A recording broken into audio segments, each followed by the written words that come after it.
Bienvenido a La Salud en tus manos. Hoy es día 13 de abril del año 2020 y vamos a hacer un nuevo programa sobre el coronavirus. Tenemos distintos invitados porque queremos saber lo último que se sabe del virus. Vamos a ver también un tema muy interesante porque todo el mundo habla de los test, pero yo creo que la inmensa mayoría de las personas no tiene exactamente claro para qué vale cada test. También hablaremos de las nuevas medidas de prevención, de la adaptación que ha sufrido atención primaria, de la psicología de los niños y también hablaremos, para terminar, con el director general de Salud Pública, José Carlos Vicente, que nos va a decir si se sabe ya cómo se podría hacer lo que han llamado la desescalación aquí en Murcia. En primer lugar, tenemos con nosotros a Enrique Bernal, que es médico especialista en enfermedades infecciosas en el Hospital Reina Sofía. Hola Enrique, buenas noches. Gracias por venir. ¿Cómo estamos? Muy bien. Pues nada, en primer lugar yo quería preguntarte, hace 2 semanas que estuvimos hablando y quería que me dijeras un poquito qué sabemos más del virus que en estos 15 días, algo que sepamos más y que nos dé una puerta de esperanza a que esto lo vamos a poder controlar bien. Bueno, yo creo que sí, la verdad que es una muy buena pregunta. Ahora en este momento la verdad que se está haciendo muchísima investigación. Hoy mismo he mirado la cantidad de ensayos clínicos que están en marcha y hay más de 450 ensayos clínicos en marcha. Se están probando distintos medicamentos, se están probando por ejemplo antioxidantes, el ácido linoleico, flavonoides, naproxeno, antihipertensivos como el losartán. Bueno, que hay muchísima investigación. Un dato muy interesante que me ha parecido o que podemos destacar, por ejemplo, es que unos investigadores australianos han visto que un fármaco como es la ivermectina tiene una altísima capacidad inhibidora de la replicación viral. Es capaz de, con una única dosis, es capaz de eliminar al virus en muy poquito tiempo, ¿no? Estos estudios in vitro, y esto ha hecho que se ponga en marcha un ensayo clínico que ahora mismo, pues como digo, se acaba de poner en marcha. La ivermectina, para los que tienen animales seguro que la conocen, porque es un fármaco que se utiliza como antiparasitario para matar muchos parásitos que pueden tener, pues fundamentalmente los perros, pero también lo podemos utilizar en seres humanos para matar, por ejemplo, algunas lombrices o tenias, etcétera, ¿no? Muy bien, bueno, pues a ver si poquito a poco vamos avanzando algo, porque esto está la cosa un poco regular nada más. Vamos a ver una cosa. La Organización Mundial de la Salud nada más que habla de muchas cosas, pero resalta de manera importante el tema de los test. Y yo oigo a la gente, es que me han hecho el test de la PCR, me han hecho el test rápido, me han hecho un test de no sé qué. Vamos a ver si ponemos un poco de orden y explicamos perfectamente bien exactamente qué son estos test, cuándo están indicados y para cuándo valen. Por ejemplo, el llamado test de la PCR.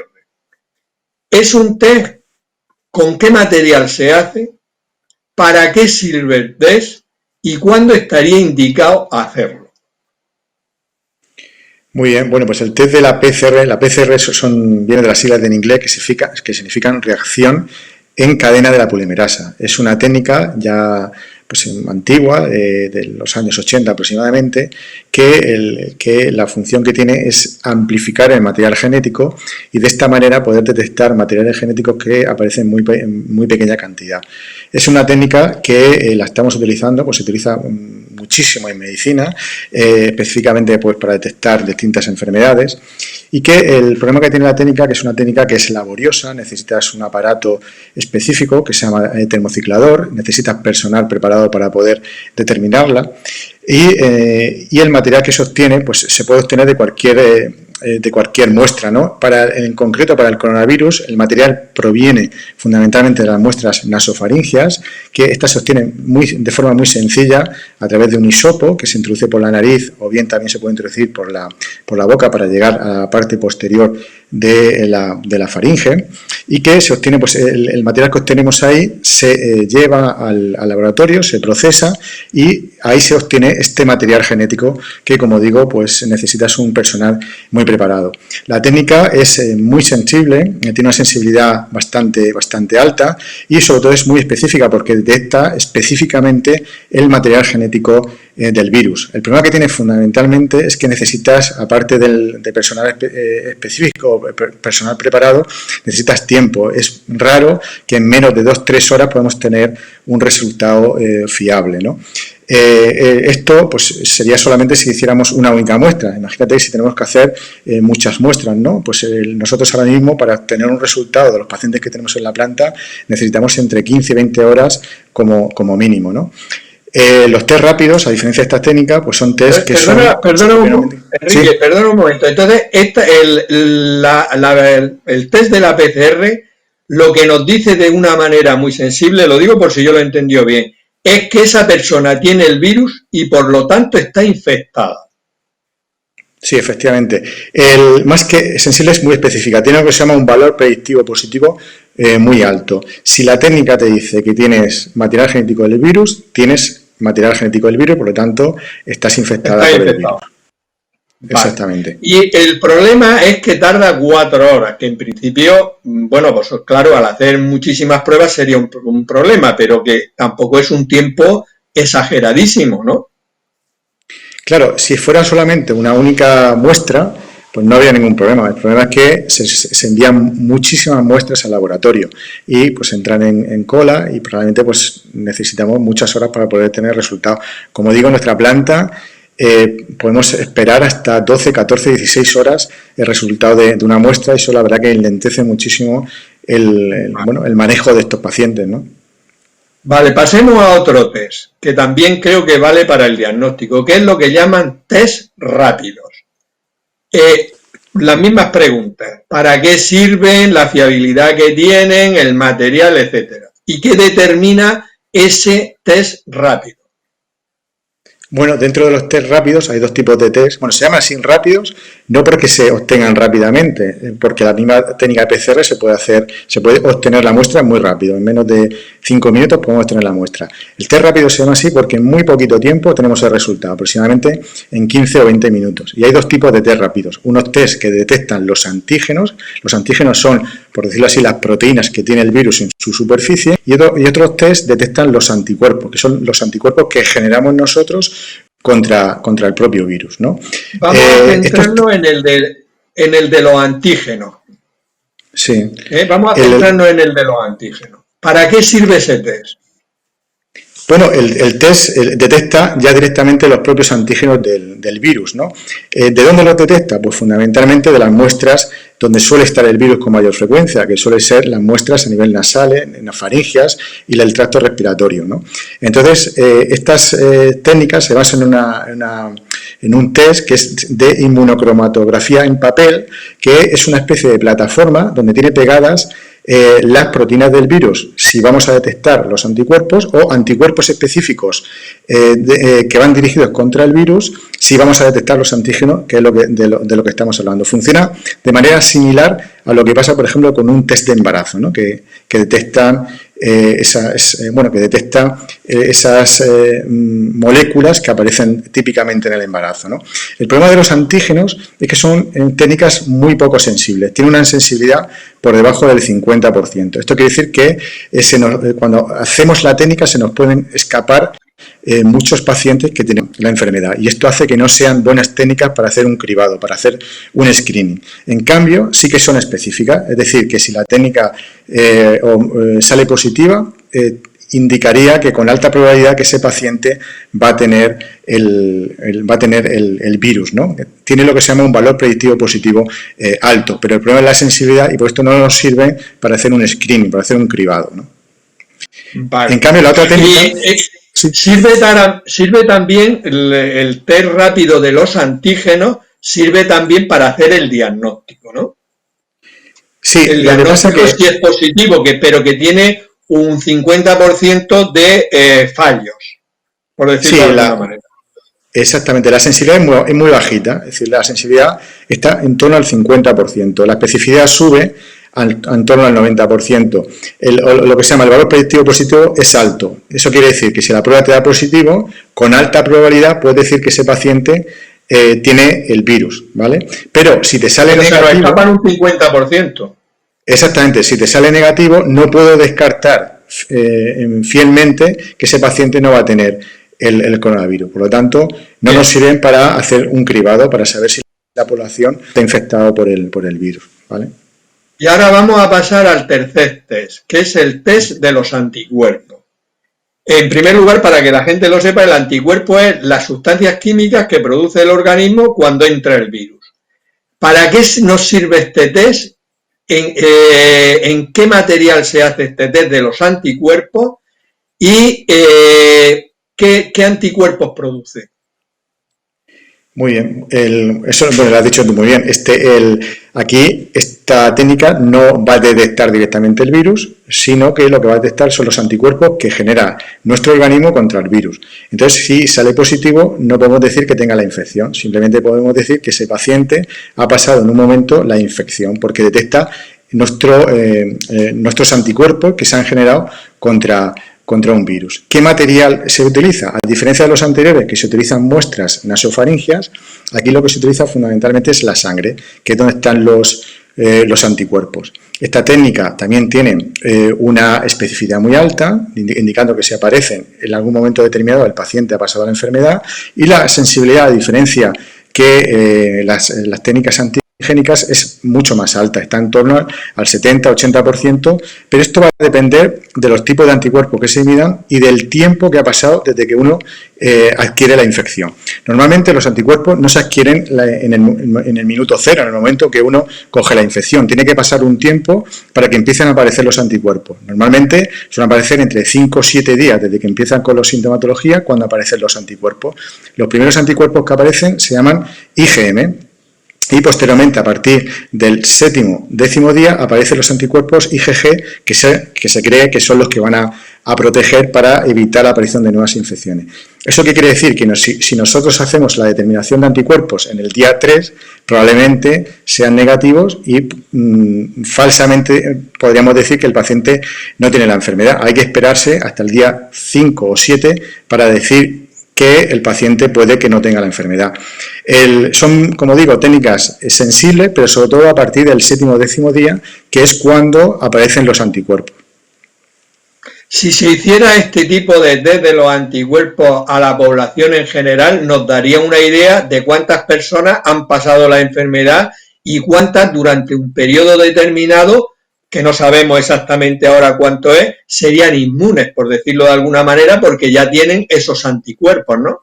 Los IgG. Claro, exactamente. Las técnicas estas, ¿para qué nos sirven, por ejemplo? Pero para nosotros son muy útiles porque, bueno, se sabe que en la cinética viral, es decir, cómo se comporta el virus cuando empieza la sintomatología, cuando no se contagia, la cantidad de virus que hay en las vías respiratorias es muy alto, pero al poco tiempo empieza a bajar. A partir del quinto, sexto, séptimo día empieza a bajar y hasta un 40% de los casos puede que la PCR no lo detecte. En cambio, a partir del quinto, sexto día, séptimo día, como empiezan a aparecer los anticuerpos, en aquellos pacientes que tengan una sintomatología típica o clínica compatible, que hayan pasado esos 5 o 7 días donde la PCR ha sido negativa, lo más normal es que los anticuerpos sean positivos y por lo tanto podemos detectar aquellos pacientes que se nos escapan con la técnica de la PCR porque no los ha detectado, ¿no? En ese caso, para nosotros, como médicos, es muy útil. También sirve para detectar, lógicamente, la población que ha pasado la infección, ¿no? Como tú muy bien dices, aquellos pacientes que tengan la IgG positiva, indica que en algún momento han pasado la infección y probablemente estén protegidos, ¿no? De hecho, cada día hay más información a este respecto. Hace salió muy reciente, muy interesante, en una revista china, hablando que hay pacientes que generan una gran cantidad de anticuerpos IgG y que estos anticuerpos probablemente sean neutralizantes y evitaría la aparición de nuevas infecciones. Incluso estos anticuerpos podrían utilizarse para tratar a aquellas personas que tienen una infección aguda y que no van bien con el tratamiento habitual, ¿no? Muy bien, Enrique. Muchas veces oímos decir que el virus puede mutar. Explícanos qué quiere decir que el virus pueda mutar y si que mute es bueno o es malo o depende de cómo mute. Sí, bueno, todos estos virus la verdad que mutan con mucha facilidad. De hecho, este virus y todos los virus que tienen en su material genético ARN suelen mutar fácilmente. De hecho, como digo al principio, el virus estaba en un ambiente con animales, mutó y pudo saltar del animal o del huésped intermediario animal, pasó al ser humano por culpa de esta mutación. La mutación es una cosa que es inherente a todos los virus y en la mayoría de las ocasiones puede ocurrir que la mutación haga que el virus sea menos virulento, valga la redundancia, y que se adapte al ser humano y provoque menos enfermedad. Y esto pasa como en la mayoría de los virus, pero también puede ocurrir lo contrario, que el virus mute y se haga mucho más agresivo y pueda provocar una enfermedad más severa. Pero esto no suele ocurrir en la mayoría de los virus que se comportan de esta manera. La mayoría de los virus, cuando van mutando, normalmente se van adaptando al huésped que tienen y suelen ser cada vez menos agresivos y menos virulentos. Pero claro, con este virus, pues no sabemos qué puede ocurrir, ¿no? Muy bien. Y porque una persona, esto es una pregunta que todo el mundo se la hace. Y por lo que yo he leído, creo, o sea, es muy interesante lo que tú nos vayas a contar. Una persona que se ha infectado por el coronavirus y se ha curado y ya tiene sus anticuerpos que se ha demostrado que se ha curado, ¿puede volver a infectarse, a reinfectarse? Bueno, pues esto es una pregunta clave, ¿no? Lo que pasa es que la respuesta no la tenemos todavía. Parece ser que los pacientes que han vuelto a recaer después de haber pasado una infección ha sido que han tenido una reactivación del mismo virus, no que se hayan infectado. Ahora mismo se cree que los anticuerpos que uno genera pueden ser protectores para nuevas reinfecciones, ¿no? Pero esto también va a depender de la calidad de los anticuerpos y de la cantidad de anticuerpos que uno genere. Se ha visto en algunos estudios que hay hasta un 20-30% de pacientes que no generan una buena cantidad de anticuerpos y estos pacientes podrían reinfectarse, ¿no? Ahora mismo lo que se sabe a día de hoy es que parece ser que esta inmunidad que se genere es protectora y que todavía no se han visto, no se han descrito casos de una reinfección como tal y son más bien reactivaciones. Es decir, que el mismo virus que te ha provocado la primera enfermedad o la primera es el que te ha vuelto a provocar la segunda o la tercera. O sea que a día de hoy, en lo que se sabe, no hay reinfecciones por el virus otra vez. Exactamente, eso parece, ¿no? Que es más bien que tu propio virus, el mismo virus que te ha provocado la primera infección, no se ha curado del todo y ha vuelto a reaparecer, ¿no? De hecho, por ejemplo, el caso del paciente cero italiano fue un caso muy, muy comentado porque este mismo paciente, después de haber estado curado, 3 semanas después de haberse curado, volvió a recaer en la infección, en la enfermedad, y se comprobó que era el mismo virus que le había provocado la primera infección, ¿no? Una cosa que todo el mundo tenemos miedo es a que esto vaya, tenemos la esperanza de que esto vaya mejor, pero tenemos miedo de que luego en el otoño pueda haber una segunda oleada.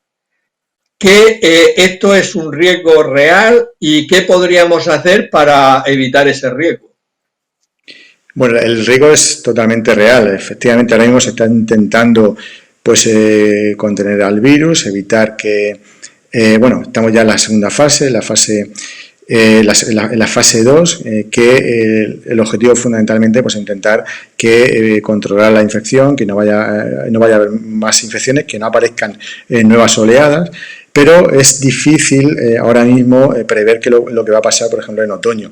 Si no atendemos lo que ha pasado con otras epidemias similares, aunque no es exactamente igual, una similar fue la epidemia de la gripe del 1918, aunque la gripe ya hemos dicho que no es exactamente igual que este virus, pero sí que tuvo un comportamiento similar en cuanto al grado de contagiosidad y la vía de contagio, ¿no?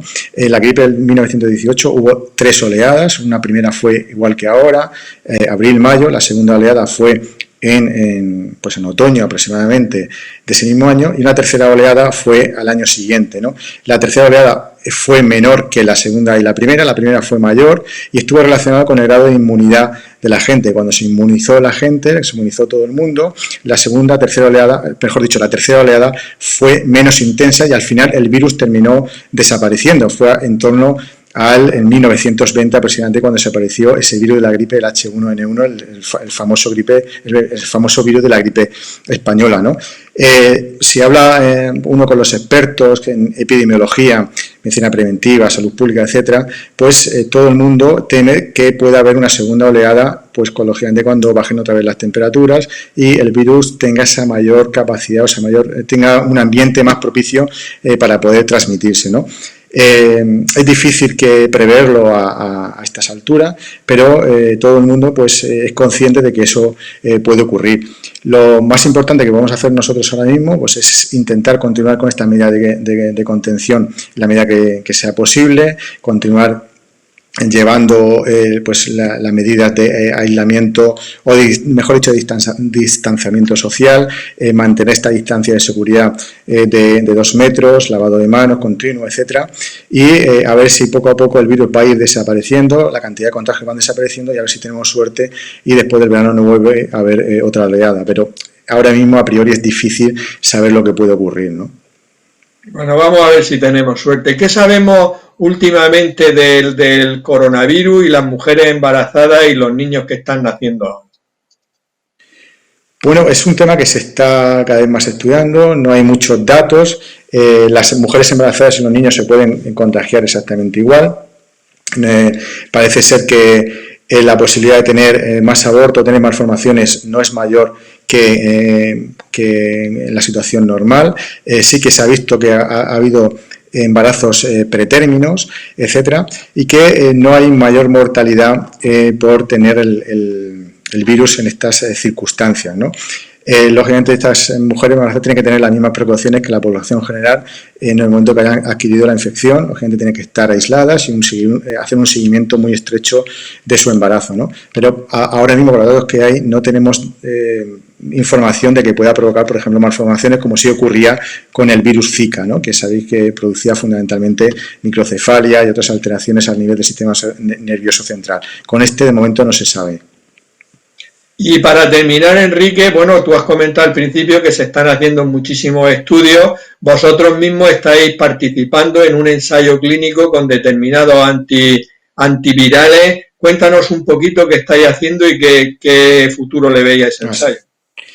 Sí, pues bueno, eso es una apreciación muy buena. Nosotros estamos haciendo, hemos puesto en marcha una propuesta para hacer un ensayo clínico a nivel nacional en pacientes con infección con el coronavirus, porque hemos visto que los pacientes con infección por VIH o se infectan menos o se infectan igual que la población en general. Pero teniendo en cuenta esto, muchos de estos pacientes no suelen desarrollar complicaciones ni terminan pues acabando en la UCI o teniendo mortalidad, a pesar de que son pacientes de por sí inmunodeprimidos, son pacientes donde la infección por VIH pues ataca fundamentalmente a las defensas, en concreto a los linfocitos TCD4, y a pesar de esto pues ni tienen más infecciones que la población general ni tienen más complicaciones. Esto puede ocurrir por su sistema defensivo, pero también puede ser por el propio tratamiento que están tomando, ¿no?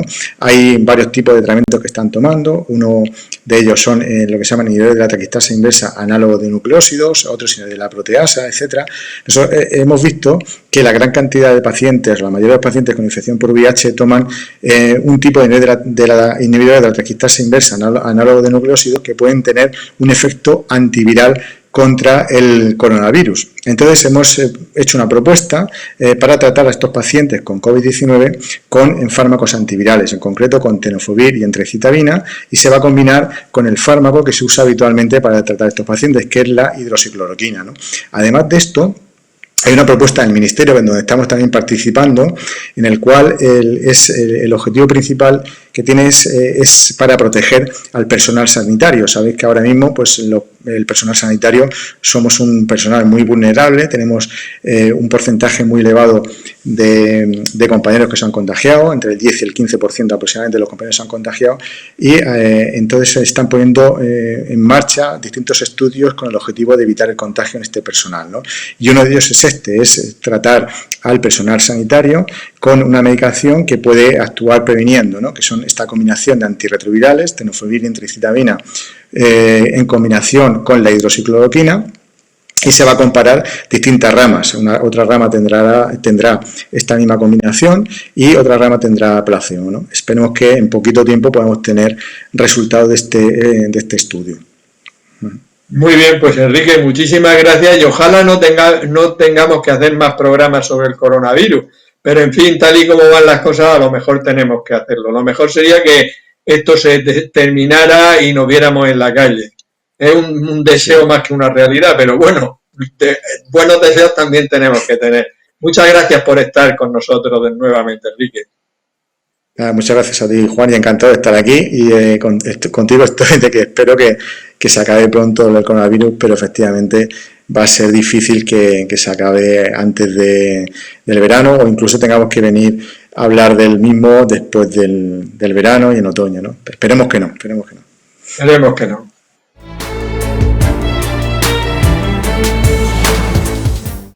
Continuamos en La Salud en tus manos. Vamos a hablar con Milagros Tomás, que como todos sabéis es médico especialista en medicina familiar y comunitaria y ha participado ya anteriormente en los 4 programas que hemos hecho sobre el coronavirus. Hola Mila, ¿qué tal? ¿Cómo te encuentras? Bienvenida. Hola Juan, muy buenas tardes. Fenomenal, aquí contigo, como siempre. Bueno, vamos a ver si informamos un poquito a la población, a ver si conseguimos dentro de lo que podamos y siendo, por supuesto, siempre cosas totalmente comprobables y verídicas, a ver si podemos tranquilizarla un poco. Cuéntanos un poquito, tú siempre nos cuentas un poquito cómo atención primaria se va adaptando a los cambios que vamos sufriendo con esta pandemia. ¿Qué habéis hecho en los últimos 15 días?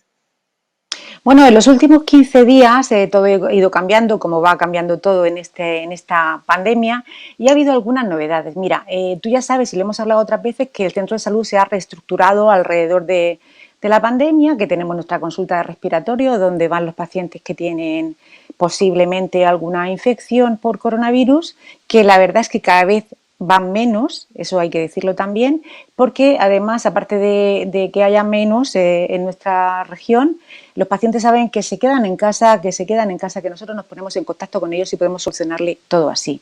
El centro de salud sigue con sus llamadas telefónicas, telemáticas, con sus pacientes y con las interconsultas no presenciales con otros especialistas.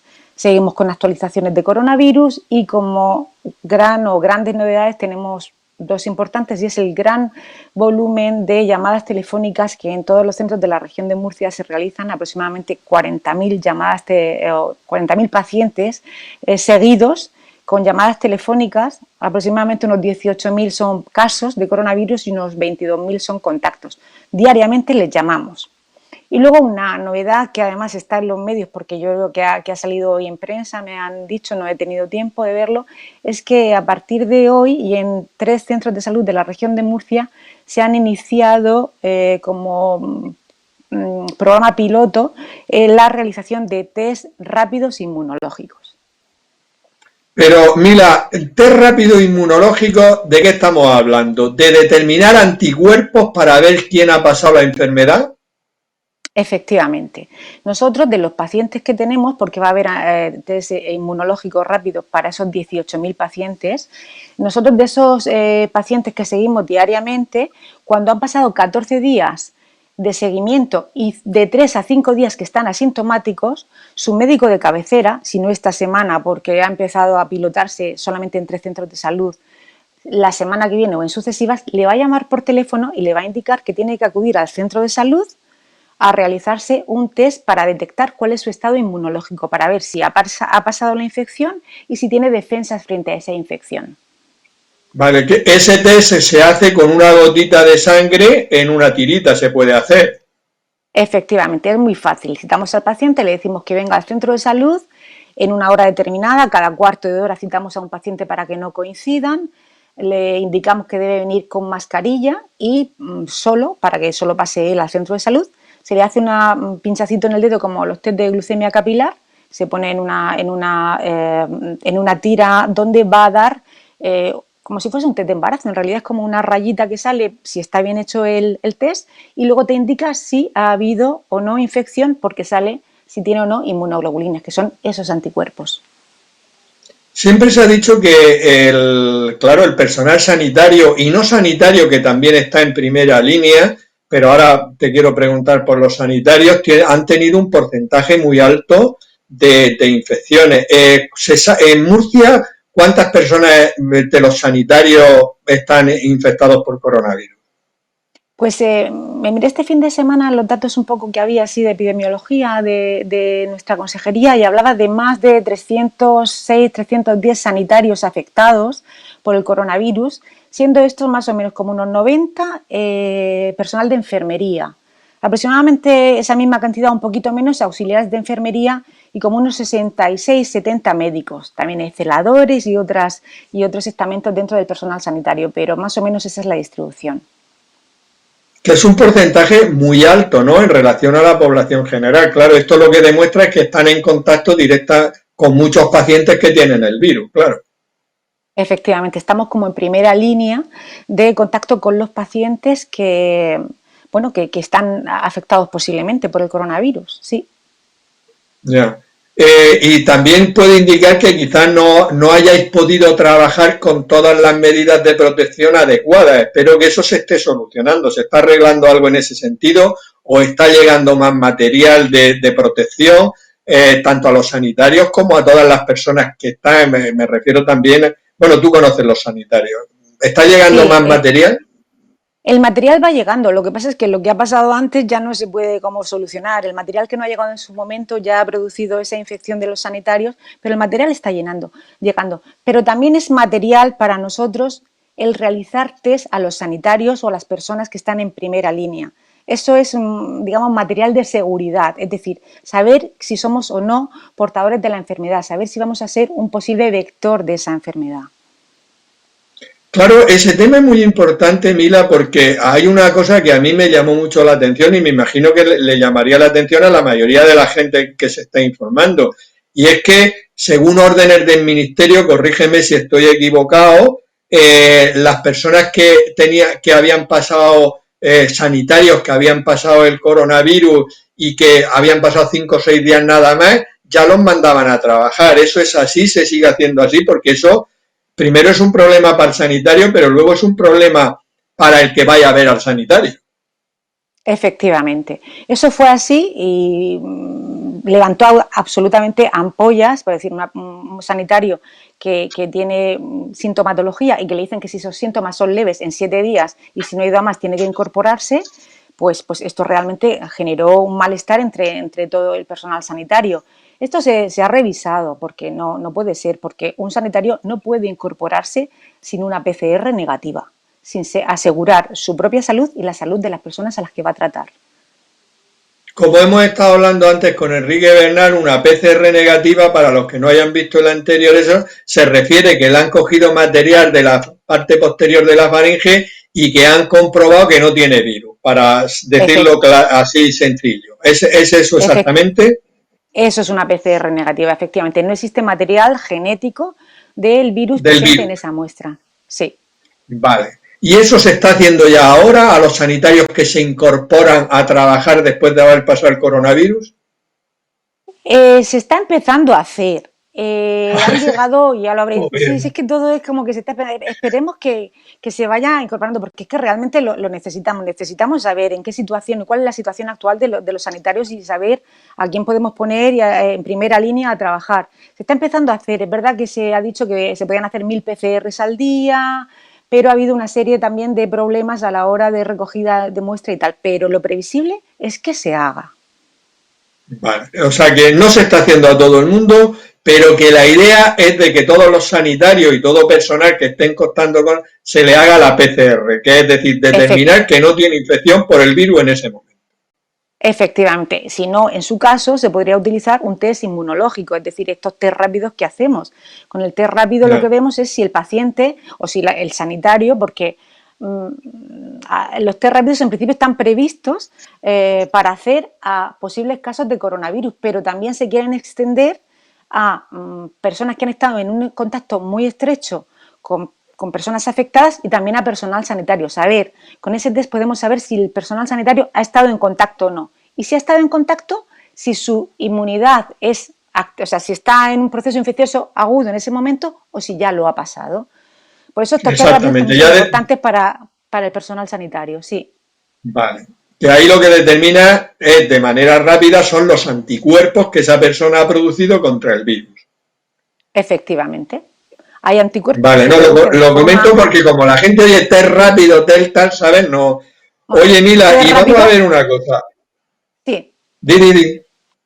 No, No, no, que es rápido porque son 15 minutos los que se tarda. Por eso es el té rápido, que se dice té rápido, pero es porque son 15 minutos. Esta mañana hemos estado en el centro de salud haciendo unos cuantos y bueno, ya hemos tenido pues alguna novedad, alguna sorpresa, sí. alguna Ha estado sorpresa de curioso. personas Bueno, que lo ha pasado y que quizás no lo supierais.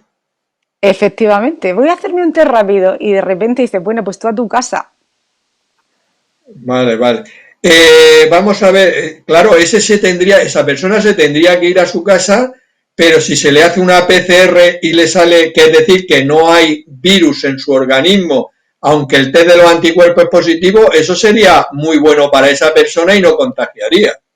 Efectivamente, convendría, después de un test rápido de anticuerpos, poder saber cuál es la situación, digamos, de infectividad de la persona. Exacto.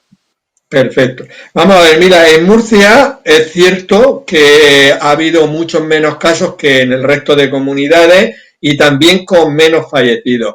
¿Qué papel crees tú que ha jugado la atención primaria en todo esto?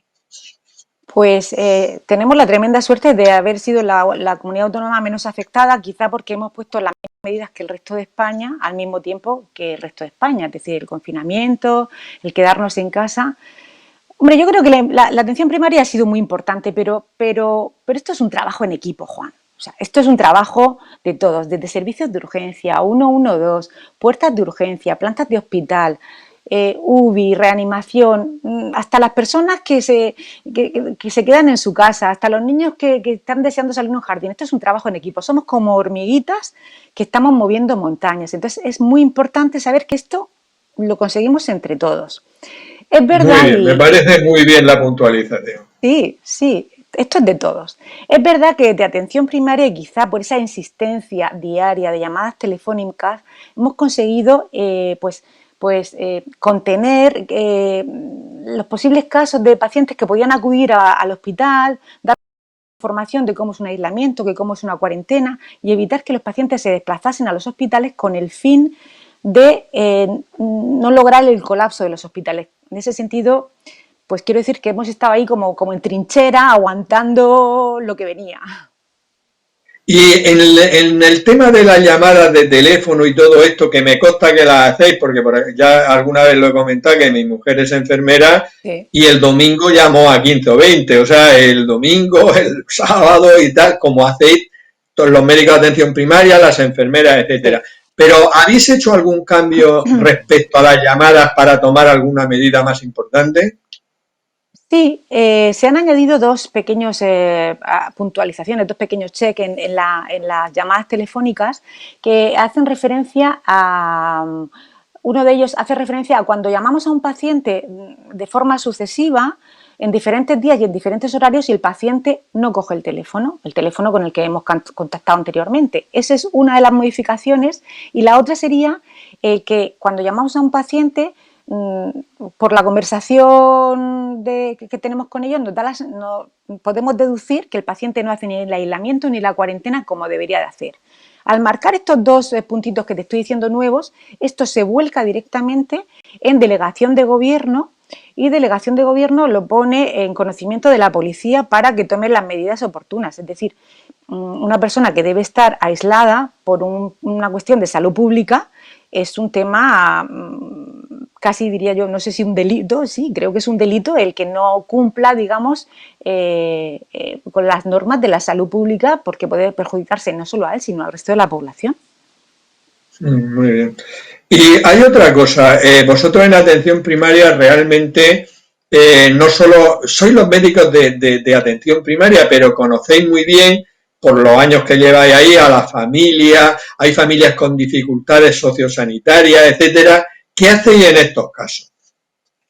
Pues es verdad, y como dices, conocemos a nuestros pacientes de mucho tiempo, sabemos no solo los problemas de salud que tienen, sino pues cómo viven, con quién viven, si tienen problemas económicos, y realmente hay pacientes que son vulnerables pues porque viven solos, porque son mayores, y no quiere decir que estos pacientes tengan que estar enfermos de coronavirus, sino que a lo mejor la persona que los cuidaba o la persona que se dedicaba a su salud pues tiene que estar en cuarentena o en aislamiento.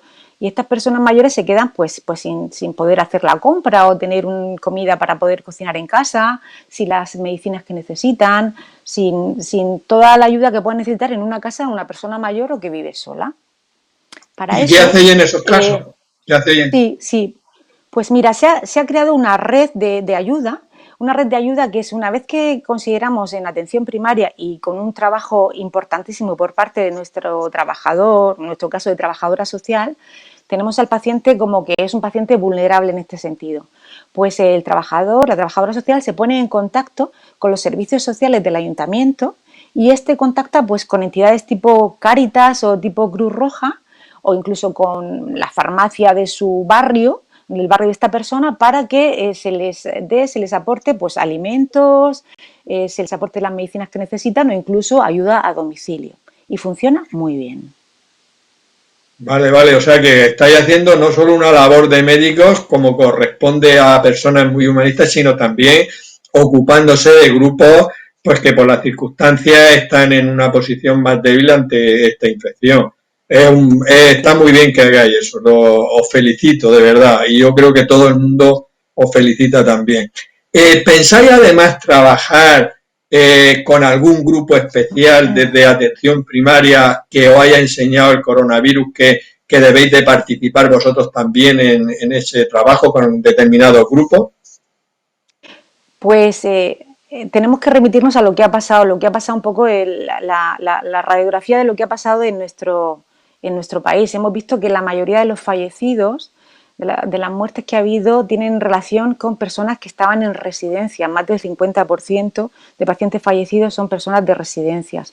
Con lo cual, a partir de ahora, y en previsión de que esto no se termine como cortando cortando y como que esto desaparezca, sino que vamos a tener que convivir con el virus, pues vamos a trabajar con estos grupos vulnerables, que son las residencias, ¿vale?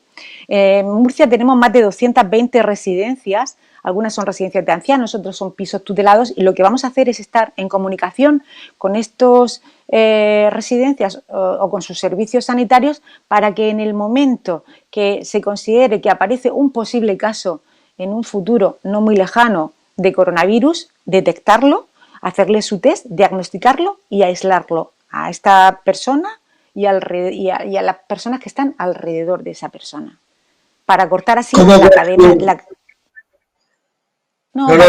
Cortar así, pues eso, así si detectamos ese caso y detectamos la gente que hay alrededor, cortamos la cadena epidemiológica y evitamos que se vuelva a producir esa transmisión comunitaria que es lo que nos ha llevado a esta pandemia. ¿Cómo crees tú que vamos a ir caminando hacia la normalidad? Yo creo que la normalidad va a ser una nueva normalidad, que quizá no se va a parecer nada a lo que hasta ahora era nuestra vida normal, que vamos a tener que acostumbrarnos a la distancia social, a nosotros que somos tan de calle, tan de fiestas, tan de tocarnos, tan de estar en las terrazas, vamos a tener que acostumbrarnos a esa distancia social, a funcionar con mascarilla más veces de la cuenta, o la mayoría de las veces, y vamos a tener que estar muy atentos a posibles nuevos pequeños rebrotes para evitar llegar a más. No podemos bajar la guardia. Y para terminar, Mila, ya que vuestra labor, junto como tú has expresado muy bien, con muchísimas más personas sanitarias y no sanitarias, está siendo vital para controlar esta epidemia, pero vosotros como sanitarios y a vez está en primera línea, ¿qué pediríais al gobierno autonómico, al gobierno central, para poder hacer mejor vuestro trabajo? Pues pediríamos esas medidas de seguridad que hoy día ya no son solo las mascarillas, los guantes o los trajes de protección, sino test. Necesitamos test para para el grupo de los sanitarios. Necesitamos saber en qué situación nos mantenemos, porque eso es seguridad. Test es lo que necesitamos. Y así en plan reivindicativo, pero siempre constructivo. Reivindica algo, que es bueno reivindicar. No, sí, pero siempre de forma, yo creo que hay que ser positivo. Igual que veo que esto va mejor, porque también quiero decirlo, que la gente o que la población lo está haciendo muy bien, lo está entendiendo bien, pero que no tenemos que bajar la guardia, que no tenemos que relajarnos, me gustaría decir en plan un poco reivindicativo pero positivo que nos gustaría que a la hora de elaborar pues estos programas de actuación, estas estrategias, los sabios contasen con la gente que estamos a pie de trinchera, que nos preguntasen qué nos parece, cómo podemos hacerlo mejor para hacer todo este trabajo mucho más real. Yo creo que esto que acabas de apuntar, Mila, es muy, muy importante. De hecho, el otro día, por ejemplo, leía un artículo de por qué en Lombardía la cosa ha ido tan mal y en el Véneto ha ido muchísimo mejor, siendo regiones que están cerca, y parece ser que es que en el Véneto vino un señor allí de 84 años que había estado toda su vida haciendo trabajo de campo, y entonces habló con el gobernador de esa zona y le dijo lo que había que hacer 10 días antes de que el resto, y los resultados han sido espectaculares. Y este hombre decía, no lo digo yo, lo decía este hombre, que muchas veces que se toman decisiones gente que está en los despachos y que no conoce el campo. ¿Me comprende? No ha hecho trabajo Totalmente. de campo como hacéis vosotros y como hacen muchísimos más médicos y muchísimos más sanitarios de todas las ramas. O sea que eso está muy bien, que se cuente con la gente que ve a los pacientes todos los días. Efectivamente, Juan, efectivamente. Muy bien, pues Mila, muchísimas gracias por estar otra tarde noche más con nosotros. Y nada, antes le decía a Enrique que yo espero y deseo no tener que hacer más programas sobre el coronavirus, pero realmente a lo mejor tendremos que hacer algunos más. Muchísimas gracias por estar con nosotros. Lo que haga falta, Juan. Un beso muy grande. Vamos a continuar en este programa especial sobre el coronavirus, que es el quinto que hacemos. Hoy es día 13 de abril del año 2020 y vamos a hablar con Alberto Torres, que es jefe de servicio de medicina preventiva en el Hospital Clínico Universitario Virgen de la Risaca y catedrático de medicina preventiva en la Universidad de Murcia. Alberto, me gustaría que nos explicaras el tema, qué es exactamente lo de la inmunidad de grupo de rebaño, porque ahora veremos que esto es muy importante para lo que va a pasar en el futuro. Cuéntanos qué es la inmunidad de grupo o de rebaño. Bien, la inmunidad de rebaño es un concepto muy interesante que se aplica a las enfermedades transmisibles y realmente para entenderlo de forma sencilla, yo creo que un ejemplo podría ser pensar entendiendo que la enfermedad se transmite por contacto directo, se transmite de una persona que está infectada a una persona que es susceptible, es decir, que puede adquirir la enfermedad, digamos que es un elemento de esa transmisión directa. Ahora, hay que entender que si ya hay personas que han pasado la enfermedad y que ya no se pueden infectar, pues entonces digamos que esa posibilidad de contacto no ocurre. Y entonces si la enfermedad, digamos, si a lo largo del periodo de enfermedad de una persona hay muchos momentos en los cuales ese posible contacto con alguien es con alguien que ya que ya ha pasado la enfermedad y que por lo tanto ya estaba infectado, pues entonces digamos que esa enfermedad nueva puede transmitirse a un nuevo caso y entonces la enfermedad dejaría de transmitirse. Es decir, de alguna manera es la protección que conseguimos como grupo, como sociedad o como comunidad en el momento que tenemos un número suficiente de personas que ya han pasado la enfermedad y que por tanto son inmunes a la enfermedad, y a partir de ese porcentaje de umbral, a ese porcentaje de personas que ya son inmunes, las probabilidades de transmisión de un nuevo caso disminuyen mucho.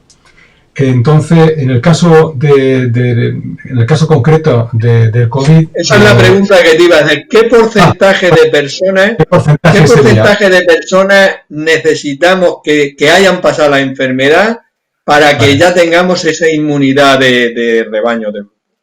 Bien, el porcentaje que necesitamos en las enfermedades depende de la transmisibilidad de la enfermedad. Si la enfermedad es muy transmisible, vamos a necesitar un porcentaje más alto de personas que estén inmunizadas. En el caso del COVID, estaríamos hablando de alrededor de un 67, un 70%, probablemente entre un 60 y un 70%. Depende de las estimaciones también que se han hecho de los números de error, que tampoco está del todo muy claro, pero si estamos entre un 2 y un 3, pues estaríamos hablando entre un 60 y un 70% de personas que se tendrían que inmunizar. No es mucho, comparado con otras enfermedades en las cuales, pues por ejemplo, en el caso de la polio necesitamos por encima del 80%, en el caso del sarampión por encima del 90 y tantos por ciento, 95%. Entonces, realmente dentro de ese paradigma no es excesivamente alto. Ahora, otra cosa es en qué situación estamos ahora mismo y si estamos cerca de ese porcentaje. La realidad es que no lo sabemos, pero lo más previsible es que no, que estamos bastante lejos todavía de ese porcentaje. Sí, porque hay algún estudio inglés que lo han hecho ellos y tal, que dicen que aproximadamente el 15%, nada más que el 15% de la población española habría pasado el coronavirus. ¿Tú crees que esa es la cifra más o menos que se puede valorar ahora mismo? La verdad es que no lo sé. O sea, nosotros estamos haciendo precisamente unas estimaciones caseras por nuestra parte para intentar llegar a una estimación. Puede ser incluso excesivamente elevada. Igual estamos un poquito por debajo todavía. Pero en cualquier caso estamos muy lejos de ese 70, 60 y tantos % que deberíamos de tener. También hay que decir que la inmunidad de rebaño funciona, aunque ya quizás un poco más complicado, pero realmente funciona en el momento que la distribución ocurre al azar entre la población. Quiero decir, si por ejemplo, y eso es un tema que sí que como comunidad hemos tenido un poco la suerte de haber sido preservados en esta epidemia, en un estado donde hemos llegado, la enfermedad se introdujo aquí un poco más tarde, las medidas se tomaron antes, epidémicamente hablando, y por lo tanto la cantidad de enfermedad que hemos tenido circulando en la población ha sido menor, pero eso quiere decir que el porcentaje de inmunización aquí en Murcia será también menor.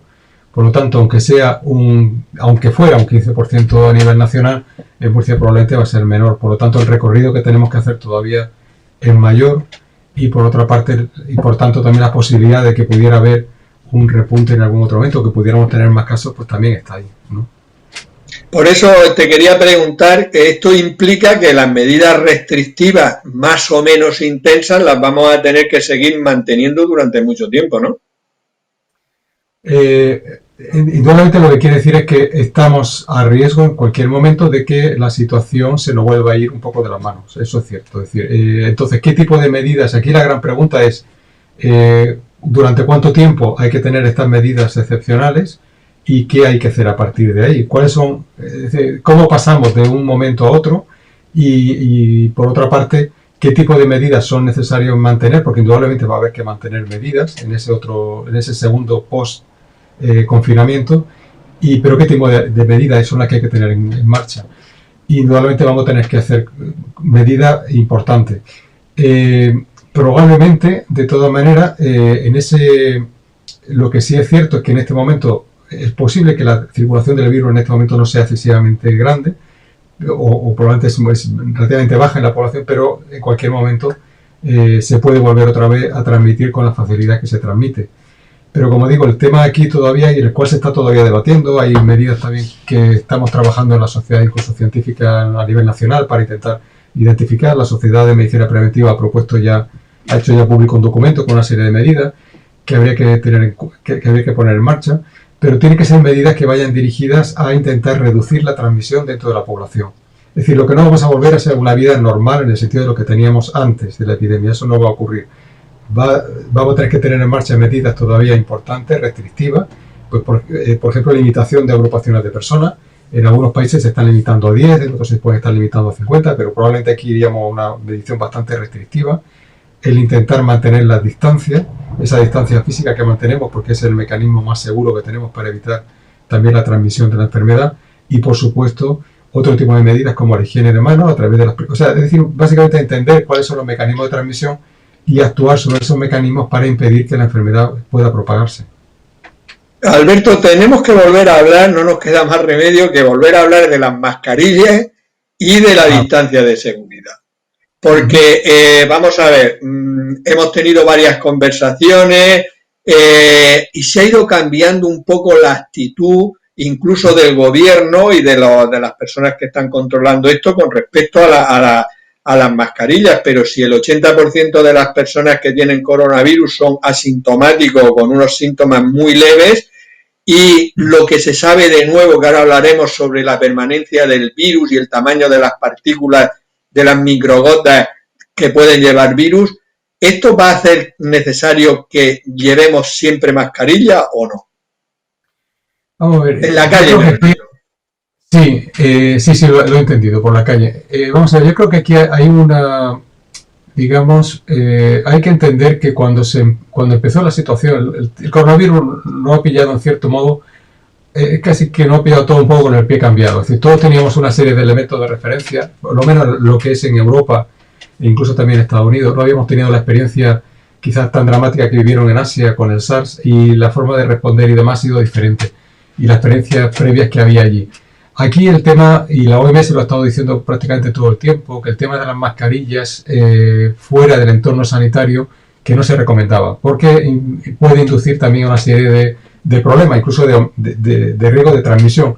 Y yo creo que también por un elemento de que se tiene miedo de que si nos enfocamos en el tema de las mascarillas, la mascarilla sí parece que se convierte en un elemento, en un talismán que nos va a proteger. Entonces llevo la mascarilla y ya estoy protegido. O puedo llevar mascarilla encima guantes y así que estoy súper protegido y ya no me va a pasar nada. Y eso no es así. Realmente la mascarilla es una pieza más de una serie de comportamientos que hay que llevar para realmente evitar la transmisión del virus y evitar infectarnos.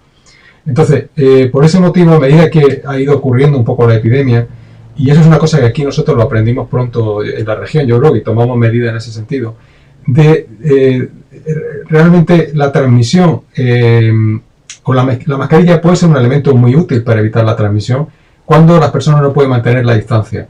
Esa distancia no siempre se puede mantener. Si uno se desplaza, incluso va a un supermercado, pues es muy fácil que uno tenga que encontrarse en una situación en la cual puede estar próximo a otras personas. Por supuesto, en entornos laborales en los cuales esa distancia no se pueda mantener, como puede pasar en algunos centros sanitarios, o los centros sanitarios, pues de nuevo, ahí en esos contextos habría que utilizarlo siempre. Entonces yo creo que sí, que efectivamente la mascarilla ha venido para quedarse. Es decir, yo creo que hoy en día ya la Organización Mundial de la Salud ha suavizado muchísimo el discurso y ya un poco acepta que puede ser una estrategia. Muchos países ya empiezan claramente a recomendarlo. Nuestra sociedad científica, lo que comentaba antes de medicina preventiva, ya la apoya claramente que se utilice fuera del ámbito sanitario, que se utilice en la población general, entendiendo que no estamos hablando de una mascarilla quirúrgica o de una mascarilla sanitaria, estamos hablando de una barrera a la transmisión. Por eso digo que es siempre muy importante entender cuáles son los mecanismos de transmisión y entonces, una vez que hemos entendido los mecanismos de transmisión, colocar de alguna manera cortapisas a esa transmisión. Como aquí la transmisión es una transmisión física, de esas gotas que se transmiten de una persona a otra, pues si colocamos una barrera, esa barrera que sea capaz de retener la gota es lo que necesitamos en este momento. Lo más accesible, en la medida en que no tenemos a lo mejor otro tipo de material, porque no está disponible, el material sanitario, pues una mascarilla de tela cumple perfectamente esa función y se puede utilizar. De hecho, en nuestra sociedad también se está promoviendo de esta manera y el CDC americano, por ejemplo, el mismo CDC lo está promoviendo entre la población general. Entonces, eso sí, eso habría que hacerlo y yo creo que es una de las medidas que tienen que quedar o que están para quedarse, que nos van a acompañar. Dicen que los filtros de... Pero dicen que... Es verdad, porque si no se me dice luego la mascarilla, sí, no, pero la mascarilla es uno de otros muchos elementos, y es muy importante que la mascarilla no sustituye a la distancia, siempre que la podamos mantener, evidentemente, pero y luego el elemento de la higiene de manos, porque la mascarilla a su vez es un elemento que se contamina. En la medida en que la mascarilla está parando mis gotas, pero está también parando, porque también tiene un elemento de filtración, por supuesto que no es una filtración perfecta, pero es una filtración suficientemente buena como para poder parar gotas. Entonces es un elemento que también se contamina, por lo tanto tendré que manejarlo con cuidado y desinfectarlo, lavarlo con frecuencia y ya está. ¿Qué telas serían mejores? Porque dicen que las de los filtros de los aspiradores son las que he leído, que son de las que más son capaces de evitar el contagio. Sí, vamos a ver. Sobre eso, ahí ya, digamos, hemos aprendido mucho también sobre estos tipos de materiales tejidos, porque bueno, la propia necesidad de buscar alternativas pues nos ha hecho ir explorando. Es cierto, pero vamos, yo no aconsejaría a nadie que abriera en principio su aspirador y que empezara a tomar para los filtros de entrada. No es necesario, porque realmente no estamos hablando. El filtro sería, porque eso sí que se estudia, por ejemplo, el CDC americano tiene planteado una forma yo creo que muy inteligente y muy práctica y muy sensata. Es decir, una serie de escenarios y entonces plantea que en el escenario, por supuesto, donde no hay situación de pandemia, donde no hay escasez de material, pues utilizamos todos los EPIs y utilizamos todo el material perfecto, adecuado. Ahora, a medida que van ocurriendo situaciones de escasez, se plantea que incluso en algunos casos podemos acabar utilizando en los sistemas sanitarios mascarillas de tela. No digo en España, estoy hablando de lo que hace el CDC americano. Bueno, pues en ese contexto, si podemos fabricarlas caseramente, pues entonces en ese caso sí que iríamos a utilizar probablemente ese tipo de material que tenga mayor capacidad de filtración. Pero de todas maneras, la ganancia que se tiene entre lo que puede ser un tejido de algodón con varias capas y lo que puede ser el filtro de una aspiradora no es realmente significativo para lo que... Yo no lo destrozaría el filtro de aspiradora. Yo no lo hago, es decir, no lo aconsejaría a nadie que lo hiciera. No vale la pena. Vale, tenía aquí varias preguntas sobre que han salido por ahí, que lo he leído en distintos sitios, sobre la reutilización de mascarillas, pero no vienen al caso puesto que una persona que, como tú comentabas, con una tela adecuada se confecciona una mascarilla y la lave las veces que tenga que lavarla y tal, pues la reutilización, esto de meterlo en el microondas y de todas estas historias, no viene al caso, ¿no? Sí, por ejemplo, ese método sí que lo estudiamos en algún momento, incluso como viendo sistemas que existen por ahí, y podría funcionar. Es decir, realmente es un virus que es termosensible, una vez que se genera un vapor, ese vapor alcanza una temperatura superior a 56 grados, 60 grados, es suficiente para eliminarlo, ¿no? Pero vamos, lavarla es otro método muy accesible. Es decir, poder lavarla, uno puede tener incluso varios pañuelos, con esos pañuelos puede crearse una mascarilla que además son cómodas, protegen muy bien. Es importante que protejan bien por encima de la nariz y por debajo del mentón. Por lo tanto, estamos bien protegidos, nuestras gotas quedan ahí retenidas y también estamos filtrando las gotas de fuera. Y además tiene varias capas, por lo tanto nos protege muy bien. Bueno, pues podemos tener varios pañuelos, varias servilletas y después, pues al cabo de 4 horas o de utilizarlas, si ya vemos que están un poco húmedas, que tal, las podemos guardar en una bolsa, utilizamos otra y después las podemos lavar por la noche y las podemos utilizar al día siguiente, ¿no? Es decir, se puede hacer. Esa era la pregunta. ¿Cuántas horas podríamos llevar una mascarilla de tela confeccionada por nosotros? Lo has dicho, unas 4 horas más o menos.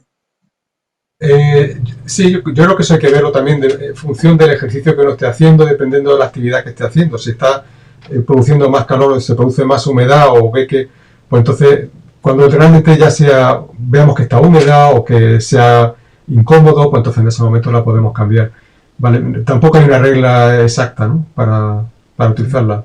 Tiene que ser algo que sea cómodo, que no esté húmedo. Lo que sí que es importante es que después de utilizarla, después de unas cuantas horas de uso, pues la guardemos, cambiemos otra y la lavemos, porque si no, esa zona húmeda sí que se puede convertir, no exactamente de COVID, pero sí que puede ser un reservorio de otro tipo de microorganismos, ¿no? Ya lo sé. Y el tema, Alberto, de la distancia de seguridad, porque hemos visto unos vídeos que han circulado por el WhatsApp en todo el mundo, de unos vídeos, parece ser que unos estudios en Finlandia creo que han hecho, con rayos láser y las micropartículas de una persona, por ejemplo, que estornudaba en el pasillo de un supermercado y se veían que las macrogotas pues tienen una distancia, pero que las microgotas podían incluso saltar de un pasillo a otro, y entonces estaban hablando de esa distancia de seguridad que se ha dicho siempre, 1 metro, 1,5 metros, ¿vamos a tener que ampliarla o está bien con esos datos que decían antes? Hombre, si estuviéramos en un contexto con un paciente, una persona que está infectada y estornudando abiertamente sin ninguna protección y nosotros sin protección, habría que ver también si realmente a ese nivel, porque ellos lo que han medido ha sido proyección de partículas, pero no se ha medido tampoco la infectividad, si realmente allí lo que llega son partículas virales que son viables y que pueden infectar o no. Eso ha ocurrido con muchos otros estudios, que también se ha estudiado por la permanencia de algunas partículas virales en el aire. Bueno, pero siempre la duda, ¿eso realmente transmite? ¿Hay evidencia de transmisión por ese tipo de aerosoles o no?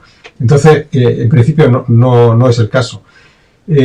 Pero por eso es muy importante las medidas de prevención siempre. Es decir, si nosotros llevamos, aunque sea en esa distancia, si llevamos una protección, pues ya vamos a tener algo que nos va a proteger. Y la otra persona lo que debería siempre es llevar una protección respiratoria. Es decir, entre las cosas que tenemos que aprender es que cosas que antes hemos hecho, con catarros banales, de salir a la calle cuando uno tenía sintomatología, un poquito de fiebre, pero salía, eso ya se tiene que acabar. Es decir, porque ahí sí que estamos comprometiendo la salud de los demás, e incluso la nuestra misma. Puede ser que no tengamos el COVID, pero que tengamos otra cosa y no nos conviene en ese momento tampoco pillar además el COVID como adición, ¿no? Pero como elemento de protección tenemos que trabajar ya de otra manera. Y entonces la protección tiene que ser incluso en casa, es decir, si tenemos sintomatología, cubrirnos para proteger al resto de la familia. Y en ese contexto, pues la distancia sigue siendo la que era, ¿no? De 1 metro a 2 metros. Yo al principio del programa he dicho que hoy es día 13 de abril porque como las cosas van cambiando, para que cuando hagamos otro digan, pues no, antes dijeron una cosa y ahora dicen. Lo comento esto por el tema de los zapatos. Por ejemplo, siempre ahora parece ser que la Organización Mundial, o aquí a nivel del gobierno y tal, van a recomendar que cuando uno salga a la calle, pues luego que deje los zapatos cerca de la puerta y ya ahí se cambie para no meter los zapatos que ha estado usando fuera en la casa. ¿Qué sabemos de eso? ¿Por dónde vamos? Yo confieso que de eso no tengo mucha información, es decir, no, vamos a ver, sí que he visto algunos carteles que hablan sobre ese tema, pero confieso que no tengo ninguna información ni evidencia de que realmente el zapato sea una vía de transmisión, para nada, es decir, estamos hablando de transmisión por gotas o de superficies contaminadas con las secreciones de una persona que ha tosido en sus propias manos y con esas manos contaminadas la ha dejado en alguna superficie. Pero no sé el zapato qué papel juega ahí. Yo entiendo, hay un problema y es un poco que a veces, eso que hemos dicho otras veces, que se ha comentado el tema de los bulos, el tema de la información que circula y que bueno, que sin un sustento claro, pues bueno, siempre la imaginación es libre, pero realmente no... Yo no conozco nada que justifique... Y confieso que lo he mirado, porque en algún momento cuando vi algo en este sentido dije, bueno, igual se me ha escapado algo. Yo he mirado en todas partes, organismos internacionales, he mirado en el CDC, en el europeo, en la OMS, en otros países, no hay nada que yo haya encontrado. Realmente el tema de los zapatos no sé exactamente de dónde viene. Probablemente sí que es verdad que, por ejemplo, con el caso del ébola, y lamento tener que decirlo, pero es verdad, a veces el ébola en ese sentido sí que nos ha hecho daño un poco en la concepción de la transmisión de un caso muy particular. En el caso del ébola sí que había temas de protección de zapatos, protección con calzas, pero este no es el caso de lo que estamos hablando para nada, ¿no? Estamos hablando de un virus que es muy sensible a los microorganismos, a todos los desinfectantes que utilizamos habitualmente, que incluso con el lavado con agua y jabón sería suficiente para eliminarlo, y realmente, y que para nada el mecanismo de transmisión es el suelo ni el polvo de la calle, no. Se va a hacer un estudio con 62.000 personas, unas 30.000 familias aproximadamente, un estudio inmunológico para saber las personas que tienen anticuerpos y para pautar de alguna manera lo que llaman la desescalada, que es cómo vamos a salir a la calle y cuándo.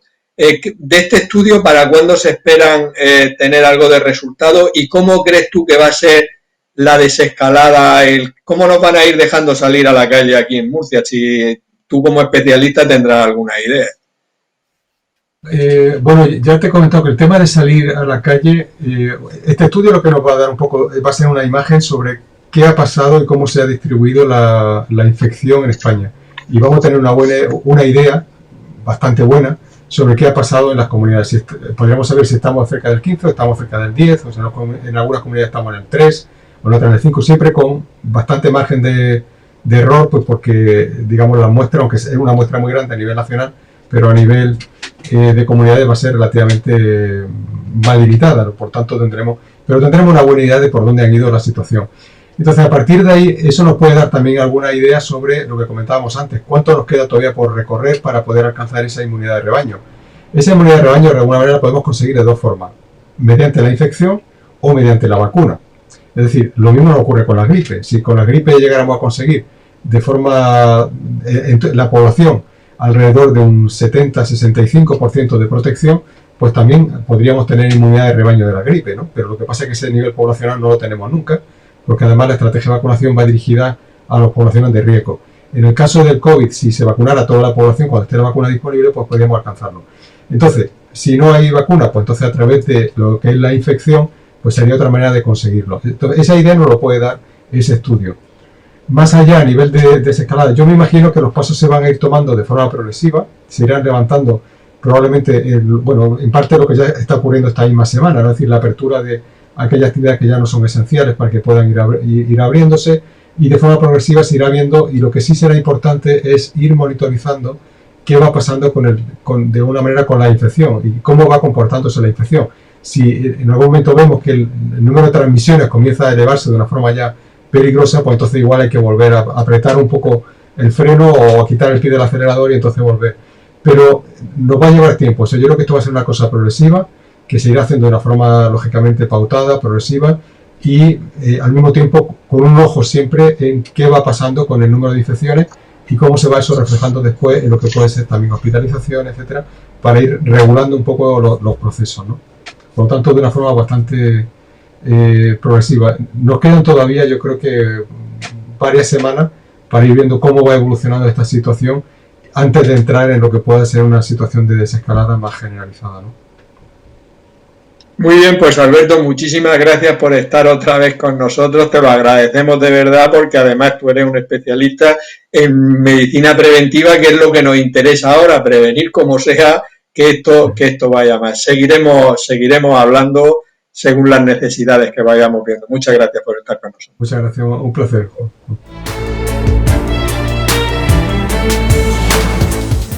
Vamos a continuar en este programa hablando ahora con Carmen Alcaraz, que es psicóloga, y ya hemos tenido varias conversaciones con ella en programas anteriores y vamos a ver, hoy quiero que hablemos, Carmen, sobre todo de los niños, que es una población especial.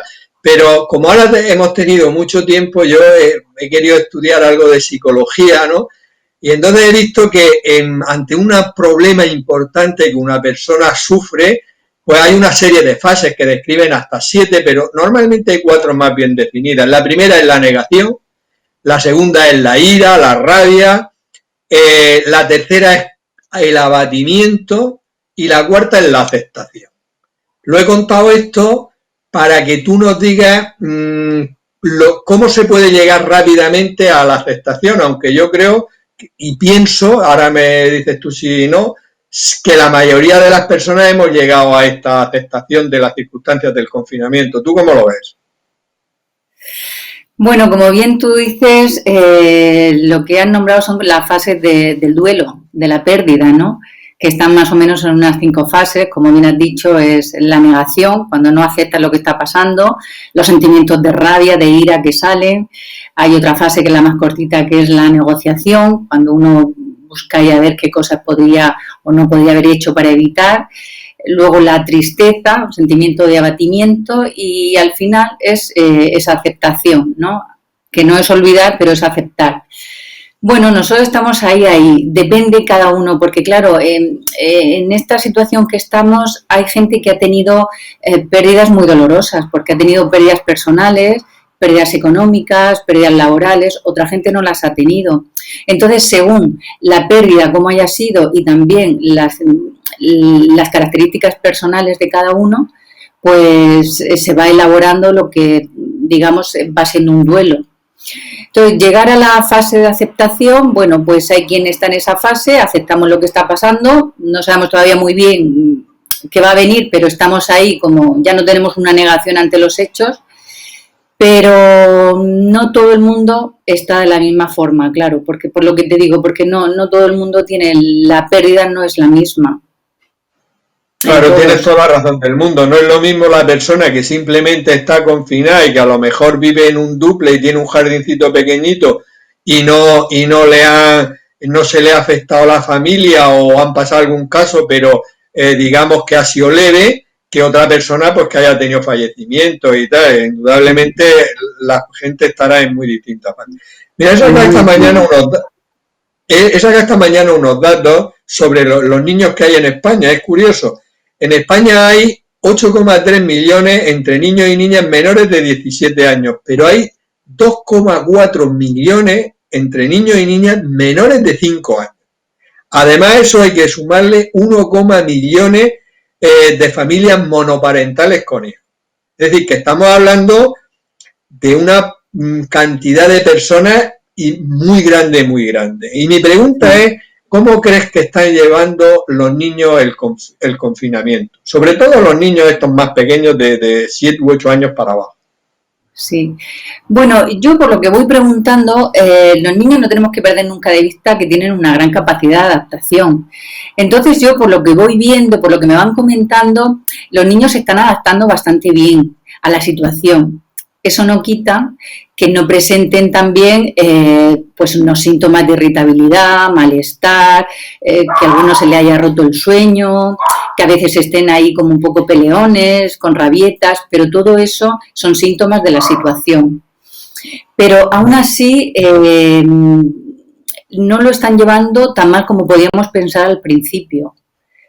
A ver cómo evolucionan las cosas, porque hay que ver dónde ponemos el punto y final, pero hasta ahora en este mes los niños, bueno, pues lo van llevando. Sí que es cierto que echan de menos pues su día a día, pero también es cierto que están experimentando cosas que nunca habían experimentado, nunca han pasado tanto tiempo con sus padres.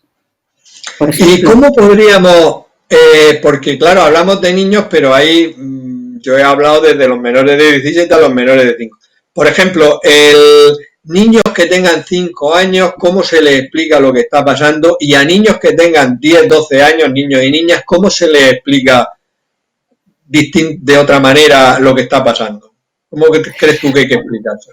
Hombre, yo a los niños siempre hay que decirle la verdad, no hay que mentirles, pero sí es cierto que hay que decirle la verdad adaptada a lo que ellos pueden entender, a su edad. Entonces, claro, no es lo mismo un niño que 4 años que le tienes que explicar por qué no va al cole y por qué no puede bajar a los columpios, a otro que, bueno, de 12 años que le puedes explicar más que en qué consiste la pandemia, porque está afectando a todo el mundo y, bueno, pues puedes ahí profundizar más en la enfermedad. Lo que sí es cierto que le demos la información que le demos siempre tiene que ser sin miedo, sin meter miedo, sin ser catastrofistas, porque lo que no podemos es generar miedo e inseguridad en los niños, porque eso sí les hace sufrir muchísimo, cuando ellos se sienten inseguros. Y esa seguridad se la tenemos que dar nosotros. Por eso te quería preguntar, ¿cómo puede influir nuestra actitud en los niños? ¿Y conviene ser muy optimista o no? Nuestra actitud influye totalmente, porque los niños están atentos a lo que decimos, pero también a lo que transmitimos sin decirlo. Entonces, sí que tenemos que ser optimistas, pero muy realistas. No podemos tener un optimismo así sin ningún sentido. Partiendo de la realidad que tenemos, bueno, pues transmitir esa necesidad de... Yo creo que ese espíritu, esa actitud optimista es algo, es una buena estrategia para enfrentarse a las situaciones y a la vida. Y es importante transmitirla y enseñarla, pero siempre de una perspectiva realista. Entonces, esa perspectiva realista nos llevaría a enseñar a los niños a enfrentarse a situaciones adversas, como le estamos haciendo ahora. Esto es una situación frustrante que no la podemos cambiar y hay que adaptarse, ¿no? Entonces, el ser humano tiene muchos recursos personales para adaptarse a las situaciones. Entonces, eso es lo que tenemos que transmitir, siempre una actitud positiva, sin miedo, pero realista y responsable. Que seamos responsables, pero siempre con ese punto de las cosas hay que aceptarlas, si podemos cambiarlas, intentamos cambiarlas, pero si no, bueno, pues tenemos que aprender a llevarlas. Eso es una buena actitud. Es una buena actitud. He leído por ahí artículos, la verdad es que a veces da no sé qué leerlos, porque hay de gente, psicólogos, tal, que dicen que la mayoría de los niños van a tener un trauma cuando esto acabe. Y luego yo creo que alguno puede tenerlo, esto es una opinión de un profano, ¿no? Pero que incluso a veces podrán salir más fuertes, porque una de las cosas que estaba pasando con los niños y las niñas actualmente es que prácticamente se les daba todo lo que querían y que se dice que tenían poca tolerancia a la frustración. Van a salir reforzados, van a salir algunos con trauma, algunos reforzados de esto, ¿cómo lo ves tú? Yo esta situación no le veo el trauma, es decir, yo no creo que de esta situación tal y como la estamos viviendo hasta ahora los niños tengan que tener ningún trauma por ella, no lo creo. Sí que será algo que no van a olvidar, no vamos a olvidar nadie y que lo contarán cuando vayan siendo mayores, pues solo cuando se vean ya contarán, pero conforme pase el tiempo será siempre algo que se contará, ¿no? ¿Qué hacías tú, qué hiciste tú en el confinamiento? ¿Dónde estabas en el año 20? Pero de ahí al trauma yo no lo veo. hoy por hoy, conforme están las cosas, no lo veo. Y sí que, lo que decía antes, sí que esa parte de salir más fuertes, de decir, he sido capaz de enfrentarme a un mes de estar encerrado, creo que me puedo enfrentar a muchísimas cosas. Si he sido capaz, esa lectura sí que es una lectura muy interesante. Un mes que más, ¿eh? Un mes con cola. ¿Tú crees que los padres y las madres están aprendiendo muchas cosas de sus hijos ahora o no? Sí, yo creo que sí, porque yo cuando les pregunto, muchos de ellos están sorprendidos de lo bien que lo llevan los críos o no lo llevan tan mal como ellos pensaban que lo iban a llevar. Entonces están gratamente sorprendidos y eso a mí me agrada cuando los oigo decir eso. Pero no solo de los hijos, yo creo que de los hijos también de los padres y los padres de los padres mismos. Es decir, como es una situación anormal, pues esta situación tan extraña, las circunstancias siempre marcan mucho los comportamientos y las actitudes. Entonces todos estamos un poco sorprendidos de todos, cada uno de sí mismo y del que tiene al lado, ¿no? Y yo creo que eso es interesante.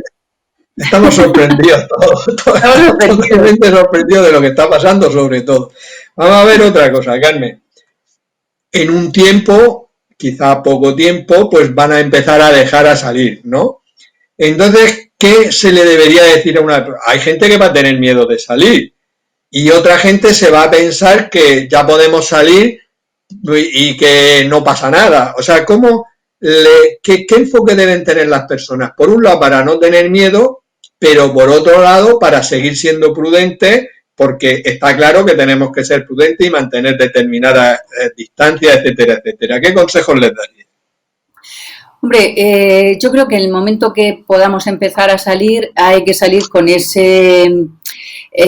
esa responsabilidad que tenemos que tener ya todos interiorizada por todo lo que estamos haciendo y seguir las pautas que nos van a ir dando de cómo ir haciendo esa escalada. Y yo creo que eso es muy importante y no lo podemos saltar. O sea, estamos haciendo un gran esfuerzo, lo estamos haciendo muy bien al estar confinados, ahora no podemos dejar de hacerlo también. Entonces, salir sin miedo, porque no creo que haya que salir con miedo, pero sí con una actitud muy responsable, ser muy responsables y muy consecuentes con los días venideros y de cómo vamos a ir haciendo las cosas, porque de eso depende el que estemos bien y que todo funcione. Vamos a ver, Carmen, todos nos lavamos las manos, nos lavamos más las manos ahora en un día que antes en una semana. Y nos hablan de mantener una rutina y de tal. Mi pregunta es, ¿esto nos puede hacer más hipocondríacos o incluso puede aumentar los trastornos obsesivos compulsivos? ¿Tú crees que esto puede pasar o no? Hombre, puede pasar. Yo creo que, como tú bien dices, ahora nos lavamos las manos y estamos atentos a cosas que antes igual teníamos los hábitos un poco laxos, ¿no? Y ahora, bueno, pues hemos vuelto a retomar ciertos... Lavarse las manos está bien. Es algo que muchas veces se nos olvida un poco de más.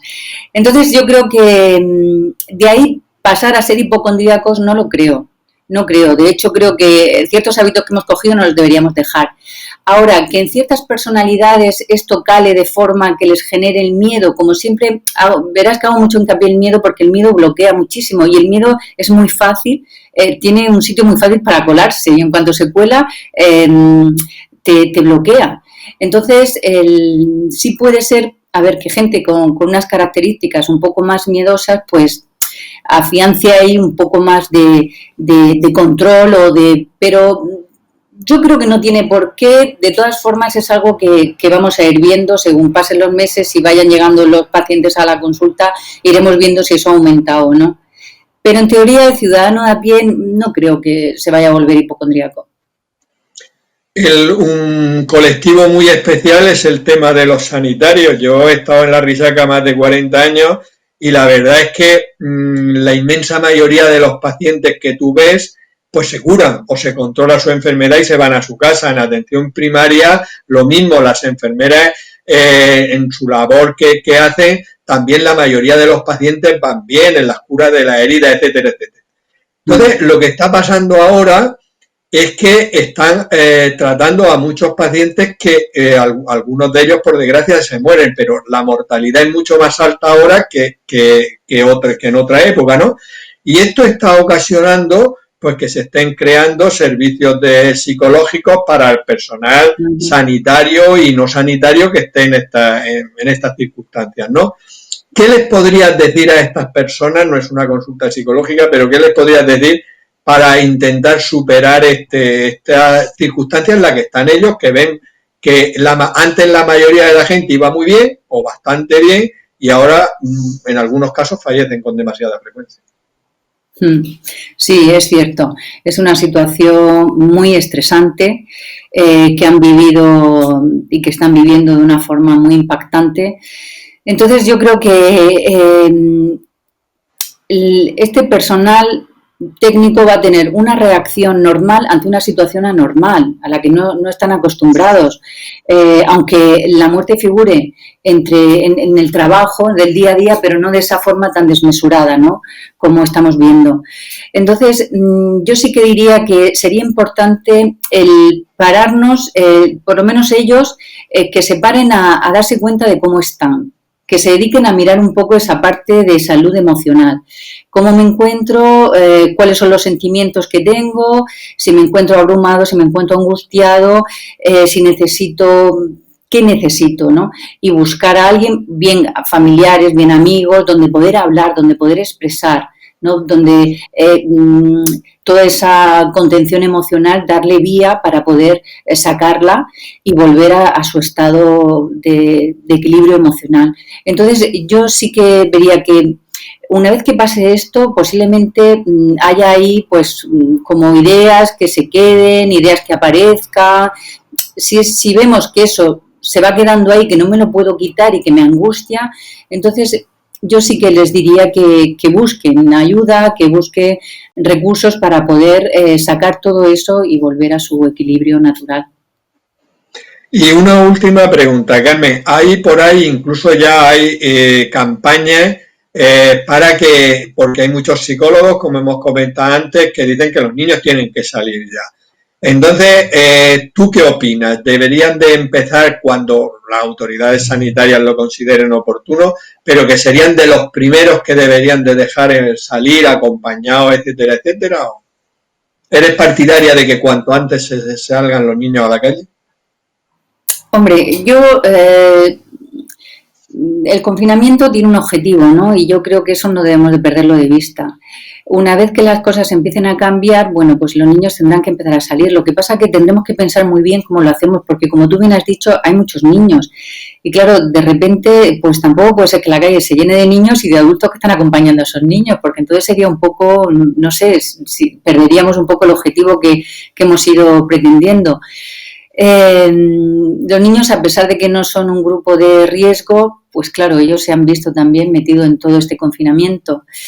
Yo creo que cuando podamos salir, ellos sí deberían estar entre los primeros, puesto que además a ellos no es que le afecte mucho, pero de una forma muy pensada y de forma que no deshaga todo el esfuerzo hecho.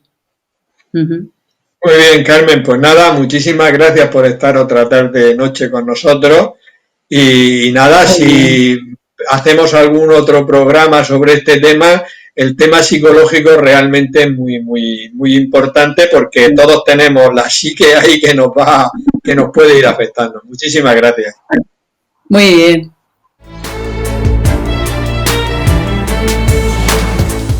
Continuamos con este programa sobre el coronavirus y vamos a hablar con José Carlos Vicente, que es director general de Salud Pública. Hola, José Carlos, ¿qué tal? ¿Cómo estás? Pues nada, haciendo frente a esta situación con la ayuda de todos, los primeros de la ciudadanía y segundo de todos los que trabajan tanto asistencialmente como en la Dirección General de Salud Pública y en general pues de todos, porque estamos colaborando a hacerle frente a una situación absolutamente que entre todos vamos a lograr eso. Desde luego no tendrás ni un momento libre al día porque continuamente de los distintos medios te están llamando y no solo de los medios, sino el trabajo de cada momento, cada hora, porque esto realmente te tiene que suponer una carga muy importante, no solo física, sino también psicológica, ¿no? es fundamentalmente en ambos sentidos, pero yo no soy el único ni muchísimo menos. Hay un montón de técnicos, un montón de especialistas, un montón de sanitarios, una gran cantidad de personas que están trabajando denodadamente, pero además desde el primer momento, con jornadas extensivas, con jornadas intensas, donde hay que tomar decisiones, donde hay que adoptar planteamientos que favorezcan la prevención, la eliminación, la erradicación, la asistencia de las personas que lo precisan. Es decir, hay un gran equipo, tanto en la Dirección General de Salud Pública, como en el Servicio Murciano de Salud, como en toda la consejería, en todos los centros de salud, en todos los hospitales, que se merecen todo porque están haciendo un esfuerzo denodado por domeñar, por conseguir reducir el daño y la intensidad de la pandemia. Y por un lado también os sentiréis muy orgullosos como todos los sanitarios de la región y otros, como tú decías, muchas más personas, pero ¿qué podemos decir que se ha hecho bien para que en nuestra comunidad haya menos infectados y menos mortalidad que en otras regiones, en otras comunidades de España? Pues realmente yo creo y lo creemos desde el consejero, desde el gerente del Servicio Murciano de Salud, pasando por mí y por el resto del Servicio de Epidemiología, de la Dirección General que está trabajando denodadamente.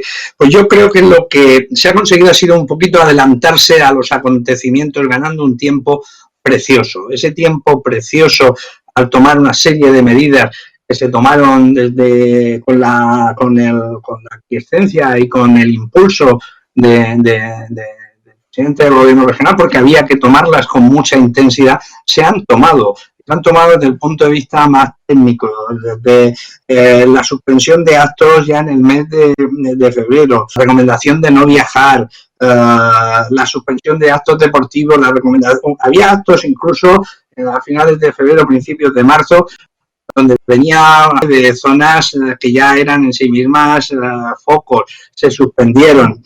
El cierre de los centros de personas mayores de día, todo este tipo de circunstancias se han adelantado en el tiempo, el cierre de los colegios, las recomendaciones a la población, la existencia de una cartelería adecuada, comunicación, información. Yo creo que todo ese conjunto de medidas iniciales, digamos, más enfocadas a la prevención, ha funcionado bastante bien. El confinamiento, la decisión que se tomó del confinamiento de los municipios costeros en su momento fue una decisión que puede parecer arriesgada, pero hoy la vemos como absolutamente coherente.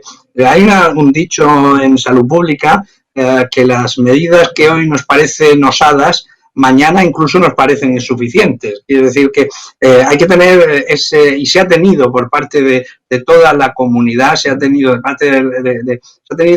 digamos, el valor de asumir esa serie de decisiones. Y luego, una vez que había que hacer frente, yo creo que se ha hecho una reordenación del sistema asistencial, un reforzamiento, se ha actuado epidemiológicamente con un seguimiento lo más preciso y extensivo posible que permitiera identificar contactos rápidamente. Ha existido y existe una buena coordinación entre Salud Pública y el Servicio Murciano de Salud. Se han hecho planes de contingencia en las UCIs, en la actividad hospitalaria. Atención primaria está haciendo una labor excepcional en el seguimiento, en la en la detección de casos posibles, de casos confirmados, de casos probables, de contactos. En fin, yo creo que se está haciendo, nos hemos adelantado incluso a veces normativamente respecto a actos, en cuanto, por ejemplo, impedir determinados o recomendar que no se hicieran determinados actos por aforo, o incluso cosas duras de tomar, como, digamos, la suspensión de velatorios, porque es muy difícil que las personas que están sufriendo un dolor no tengan la posibilidad. En fin, se han ido tomando toda una serie de decisiones, que todas ellas que son pequeñas piezas de un engranaje que ha contribuido a esta situación. Nosotros tuvimos tardíamente el primer caso y eso, además de todas las medidas anteriores, pues nos ha permitido, digamos, afrontar y hacer un seguimiento como mucho más precoz de inicio. La situación nadie puede presumir, porque nadie, y yo el primero creo que no debemos de presumir, pero tenemos que sí que estar, digamos, aprovechar esa ganancia de tiempo que hemos conseguido. Pero, ¿qué se podía haber hecho mejor, José Carlos? ¿Habéis planteado, oye, pues esta cosa deberíamos de haberla hecho o no la hemos hecho? ¿Tú crees que hay algo que se podría haber hecho mejor? Todo es mejorable, todo es mejorable, eso sin duda alguna. Y a veces probablemente hay determinadas medidas, algunas de ellas que escapan a las competencias de la propia comunidad. No tenemos que olvidar que nosotros nos encontramos, la epidemia no conoce, o la pandemia no sabe de fronteras regionales ni autonómicas, por lo tanto hay algunas medidas que nosotros quizá nos habríamos adelantado si en el conjunto de toda la nación también, porque a veces es difícil tomarlas aisladamente y a veces incluso sobrepasa determinadas competencias. Ahora pues siempre teníamos un stock, pero a lo mejor quizá no era lo suficientemente grande, es decir, hay una serie de cuestiones que bueno, vistas a posteriori, porque es fácil decir, pero sí que tenemos que hacer como todos, independientemente de que la situación, pues bueno, no sea tan intensa como en otras zonas del país, afortunadamente, pero sí es una situación muy difícil, muy complicada, y siempre analizas qué puedes hacer y todo es mejorable. Esperemos, y esa mejora parte incluso de organizaciones internacionales, de la Organización Mundial de la Salud, parte de una mejor coordinación entre ministerios, y ha sido buena, pero de una más intensa coordinación, de unas medidas más homogéneas entre las diversas comunidades, de una gestión de compras más rápida. Hay muchas cosas que se pueden hacer y están funcionando. Quería preguntarte, José Carlos, eso. ¿Qué hemos aprendido que nos va a servir para el futuro? Porque esto podemos necesitarlo más veces. Yo creo que hemos aprendido mucho y hemos descubierto muchísimas cosas que está en nuestra mano poder mejorarlas. Yo creo que la primera de todas, aunque parezca es el gran valor de la gente con la que contamos, en todos los aspectos, en los primeros niveles asistenciales, en los niveles de vigilancia y control epidemiológico, en salud pública, en los hospitales, en las UCI, los auténticos, gente vocacional auténticamente. Hemos aprendido, ya lo sabíamos, pero lo hemos constatado, lo hemos visualizado de una manera amplia, extensiva. Pero yo creo que tenemos que adoptar un criterio de inteligencia organizacional, que es un poco la capacidad de actuar de la mejor manera posible en casi todas nuestras organizaciones. Tenemos que mejorar los sistemas de alerta y vigilancia epidemiológica. Para eso hay que reforzar también los recursos humanos y los recursos tecnológicos. Hoy tenemos grandes herramientas tecnológicas que nos permiten incluso conocer la movilidad, que nos permite la geolocalización, que nos permite el desplazamiento. Eso es muy importante a la hora de vigilar y detectar casos y los posibles contactos, utilizar las APP, que son una herramienta extraordinaria al servicio de la salud y al servicio de la lucha contra la pandemia. Hemos descubierto nuevas formas de trabajo también, hemos descubierto que tenemos que mejorar la comunicación, que tenemos que introducir la cultura de la prevención en muchos ámbitos, como es el ámbito de la empresa, como es el ámbito de los negocios, como es el ámbito de la escuela, de las universidades. Hemos de introducir esa cultura, pero no porque se dé como mensaje, sino porque forme parte de la manera de ser de esas organizaciones, para hacer frente a riesgos que se van a ir presentando ahora, están presentes y en el futuro vamos a tener que contar con ellas. Hemos de reforzar la atención primaria, hemos de utilizar un mecanismo de control y de ayuda mutua entre vigilancia epidemiológica, salud pública y los sistemas asistenciales. Hemos aprendido mucho.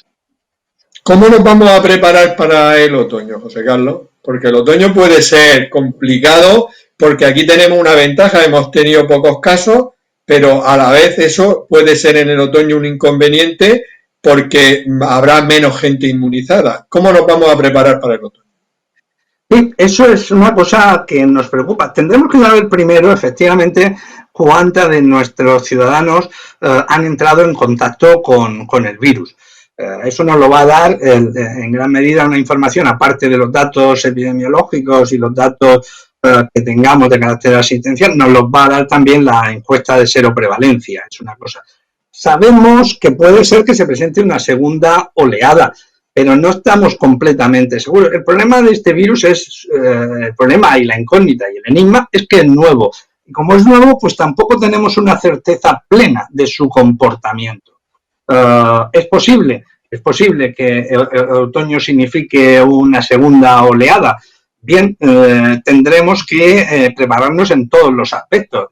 Los que vamos aprendiendo y que hemos señalado, y luego, pues evidentemente, tener un sistema potentísimo de detección de casos para poder actuar rápidamente sobre los posibles contactos y, sobre todo, evitar que la propagación y el foco aparezca en un brote, en forma de brote, en un colectivo cerrado o en colectivos donde es fácil o muy fácil la propagación. Lo que está claro es que durante al menos algún tiempo vamos a tener que cambiar muchos hábitos, vamos a tener que cambiar muchos comportamientos y vamos a tener que estar permanentemente a la espera de del más mínimo indicio para actuar para que no se produzca una situación epidémica o pandémica como la que estamos viviendo en este momento. Y eso nos obligará a estar muy, muy atentos. ¿Desde Salud Pública se va a recomendar el uso de la mascarilla a toda la población?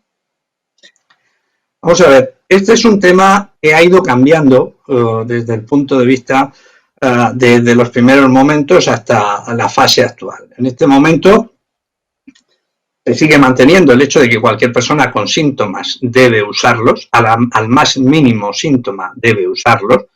La mascarilla, evidentemente, su principal misión es evitar que nosotros mismos contagiemos a alguien. Por tanto, ese es un elemento clave que se va a mantener siempre y que se va a introducir, yo creo que a partir de ahora, en nuestra cultura de comportamiento, en nuestra cortesía, digamos, vamos a llamarle cortesía de salud hacia los demás, para esta infección y para probablemente algunas otras. Por lo tanto, es un hábito que lo veíamos en los países fundamentalmente orientales, en Japón, en China, y que no teníamos asumido. En este caso, lo tendremos que asumir.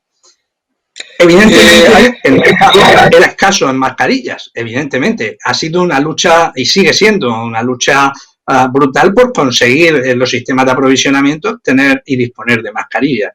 Habrá que usarlo y habrá que seguir usándolo, sobre todo en esos casos para evitar contagiar a aquellas personas que asisten en los dispositivos esenciales y cuando haya para todos, pues probablemente su uso se generalice muchísimo más. José Carlos, siempre ha alarmado un poco el porcentaje tan alto de sanitarios que se han contagiado. En otras zonas de España incluso se les decía que en cuanto que le mejoraran los síntomas se incorporaran, lo cual a mí particularmente me parece una cosa fuera de lugar porque podían seguir contagiando.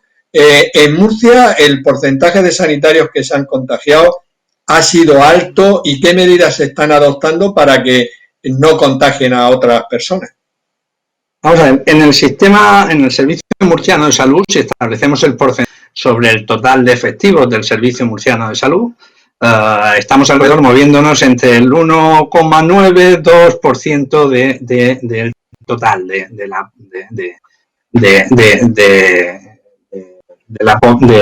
efectivos, digamos, del Servicio Murciano de Salud.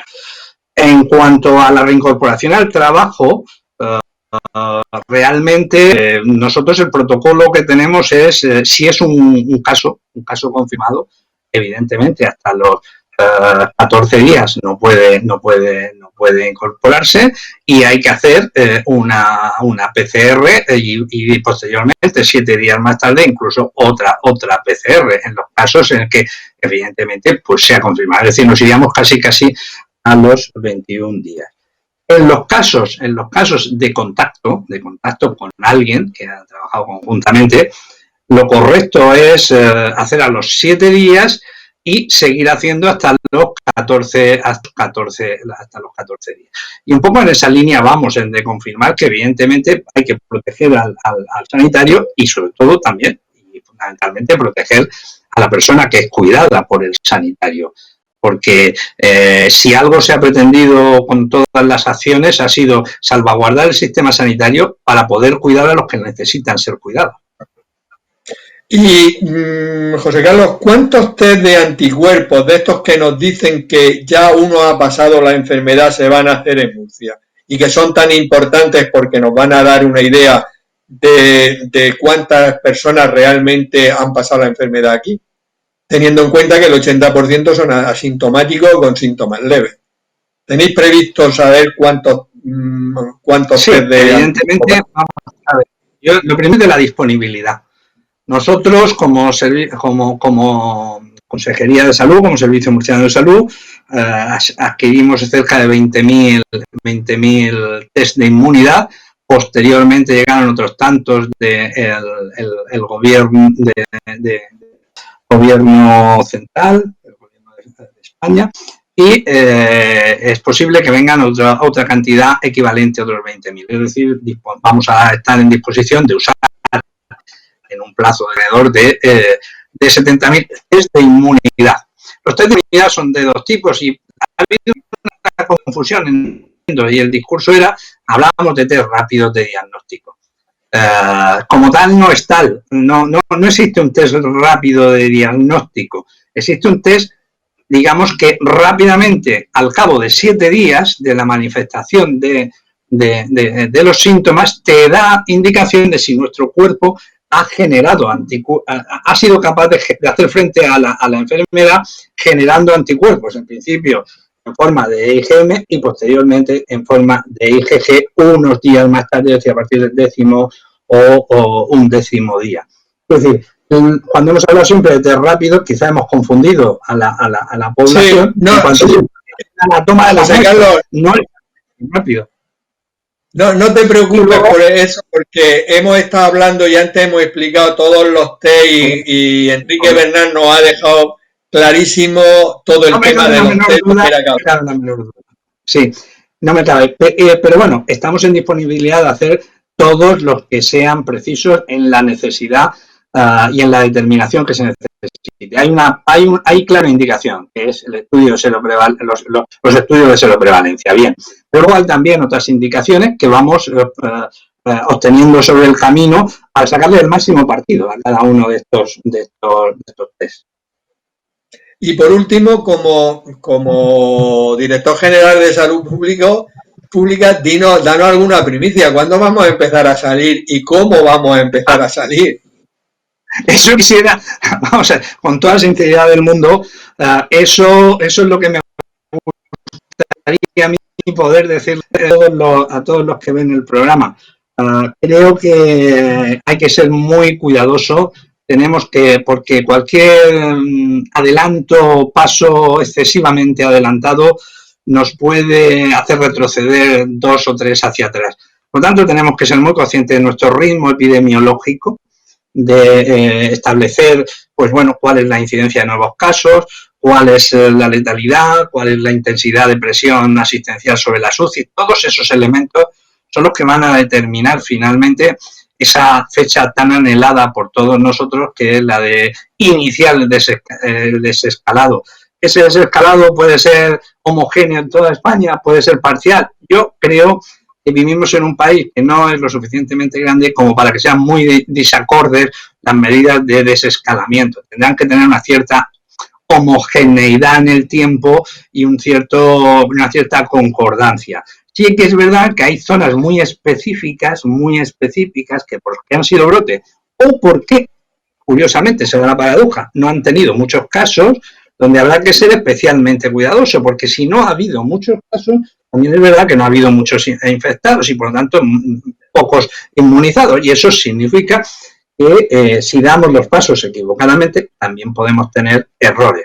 Creo que hay que ser muy cuidadosos. Hay varias posibilidades, pero sobre todo lo que hay que tener muy claro es que se tomará en el momento epidemiológico, que así lo aconsejan los técnicos y los científicos. Y segundo, que cuando se tome, habrá que estar extremadamente alerta desde el punto de vista de la detección, vigilancia y control de casos y de posibles contactos para actuar muy rápidamente, para que no retrocedamos a la etapa que estamos viviendo.